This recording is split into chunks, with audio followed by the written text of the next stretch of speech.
Good. Let's go ahead and get to our guest, please. Who is the man that would risk his neck for his brother, man? Chef! Can you dig it? Nice. How are you, Chris Arps? I'm doing fantastic. I'm glad to hear that. I am glad. So during the break, I had to run. I had to run out to my car to get something, right? Which I normally would never do during the middle of the show, but it was very important. And I run out and I get it. And I'm walking out of the building, and here comes Chris walking in. He goes, "Wait a minute, are you leaving?" I was like, did you quit? I said, "Please just go in there and fill in for the rest of the block if you could." I was thinking the Liz didn't get to the dump button quick enough, and you were showing the door. And that was it. They finally had enough. You got tired of me. Yeah, that's it. He said, "I'm done." I said, "Okay, I'm done. I'm out. I'm sorry. finished. I'm finished. I'm getting out of here." No, not at all. Not at all. I have to bring this up because Liz and I were talking about it earlier, and she was kind of making fun of me. Did you see this story in the Daily Mail? I think back first of all to the election cycle last year when it was only the conservative media that said this at the time, but we were all raising alarm bells over Hillary Clinton's health. Right. She stumbles going upstairs. She collapses getting into a van, and they have to lift her up and put her in. It's too bad this isn't all on camera. You would have seen me collapsing like Hillary Clinton when she got into the van. And nobody wanted to talk about it. Yeah. Donna Brazile finally comes out and admits in her book she was equally worried, and she was worried enough that she was contemplating what to do in the event that Hillary couldn't continue as the party's nominee. In a speech a couple of weeks ago, Donald Trump got dry mouth and looked for a bottle of water and took a drink and started taking grief for it like Marco Rubio. And some people on MSNBC started suggesting that he had dementia because he slurred his words a couple of times when he had dry mouth during that speech. Remember that? And I'm thinking, is there nothing these people won't stoop to? They were in complete denial about Hillary Clinton's health, and they want to claim Donald Trump has dementia. And then this article comes out from yesterday when he gave his national security speech that if you looked at, they got video of him stopping in the middle of the speech and picking up a glass of water. It's like almost like in a bourbon-sized glass. Okay. He picks it up with, it looks like he's got something in one of his hands, but he picks it up with two hands and takes a drink of it and sits it back down. In their minds, that is another sign of dementia. The Daily Mail has an article today claiming that Donald Trump has sparked dementia concerns after being spotted drinking water with two hands like a small child.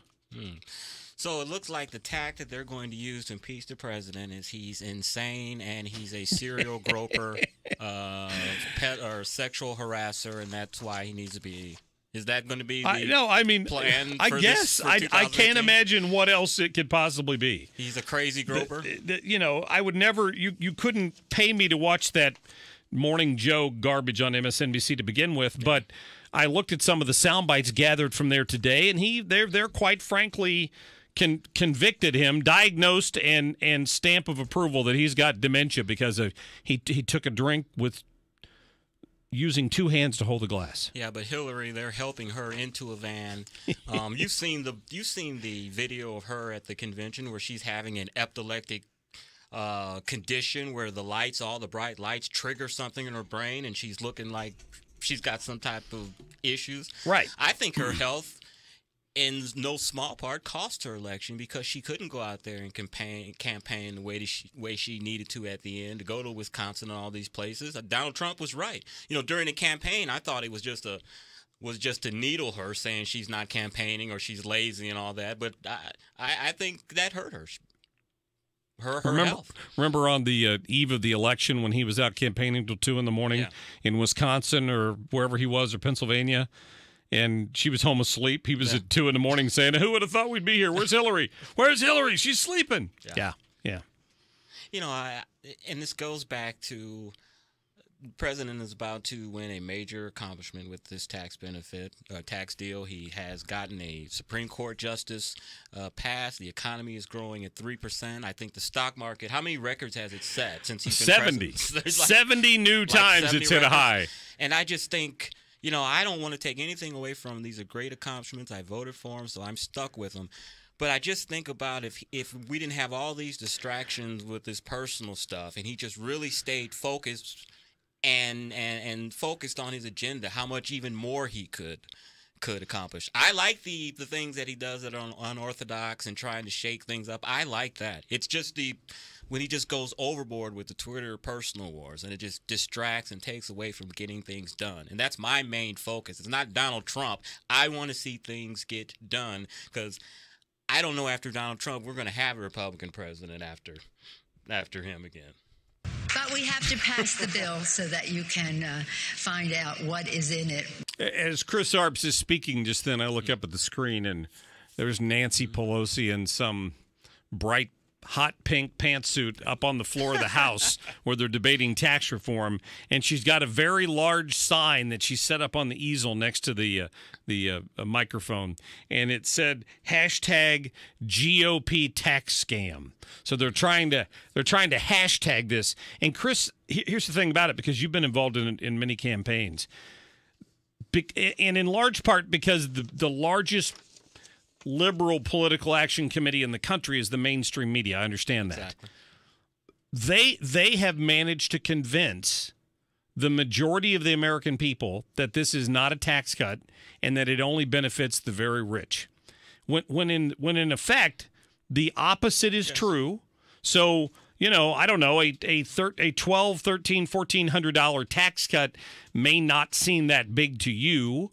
That's certainly $1,200 or $1,300 more dollars in the pocket of a family with $50,000 of income over the course of a year. An extra $100 a month can make a difference, right? 80% of the people, at least 80% of the people, will see a cut from this in every income category. Yeah. It's a 2 or 3% cut. I think where the Democrats have won the PR war in this is the corporate tax cuts go down to 20 to 30 to 30 to 35 to 20%. That's a pretty big dramatic drop, but those are permanent. But the individual personal tax cuts expire in 2025 or 26. But what people won't tell you is that there's not a future Congress is never going to allow those income taxes to raise on the middle class. It depends on which party's in. Well, yeah, exactly. If there's Republicans in, but it was projected, farther on the line like that so they could be within these budget caps. But I can't see a future Republican Congress passing an increase on this, and I think it'd be difficult even for the Democrats to do it because these would hit the middle class. That's supposed to be their group, the middle class. I think it'd be dangerous for either side to raise these taxes 10 years. I did see that they sunset those, and I guess it was some sort of an accounting maneuver is the reason that they had to do it that way. Because they had a $1.5 trillion thing to play with, and so in order to do that, they had to spread it out to 2027 and make it temporary and fit under that cap. Still 10 years of lower taxes. Exactly. And I wish they hadn't put a sunset on it, but nevertheless, you will pay less out of your pocket to the federal government next year. Yeah. And that's a good thing. Now they just need to cut spending. And supposedly Paul Ryan claims they have a plan to do that, but I'm one of those, I'll believe it when I see it, because we've been asking for that for so long. And yesterday, of course, Bernie Sanders trotted out the standard old people will die and have to eat dog food because Republicans want to cut Medicare and Medicaid and Social Security. And they haven't mentioned any of those things. Yeah. They need to be reformed. They all need to be reformed. There's no doubt about it. They just don't tell the truth. And even when we're talking about Social Security reforms, they're not reforms that are going to affect our parents or the generation that's retiring in the next 10 years. It's for the youngsters like Liz and Church. That they're trying to change their Medicare and Social Security and all that. And, I wish we could just have an honest debate in this country instead of both sides and do this, try to scare each other for political points, and just put the information out there and say this is what we need to do. Some of us may need to make some sacrifices, and let's do it for the good of the country. I couldn't disagree with you more. You can send your check to POC. Send your I couldn't check. disagree with you more. This is the message I want to send to you. Always remember, if you ain't first, you're last. Yes. You got to win. That's deep, right? You got to there. win. Yes. That's deep. You're not first, you're last. You're last. 314-969-9797. We'll get some of your phone calls. Tell us what you think about tax reform, what you think about some of these mainstream media attacks on the president. What we haven't talked about, and what I want to talk about when we get back is, you know, that you saw the story about Lisa Bloom, who apparently is Gloria Allred's daughter, who was paying people hundreds of thousands of dollars to come out and make these accusations against President Trump. Now we've learned a little more about one of the ladies who did come out against President Trump last year and make these allegations, who had apparently been begging him for a job just a couple of months earlier. Yeah, it's the Anita Hill syndrome. A lot of them have done that, and we're going to talk more about that and much more when we come back. Stick around.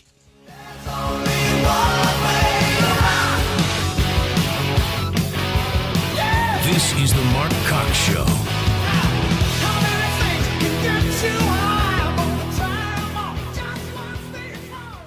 Air Comfort Service Heating and Cooling. Weather with Dave Murray. Partly sunny skies, a mild afternoon. Looking for a high of 59. Tonight, partly cloudy, 38. Wednesday,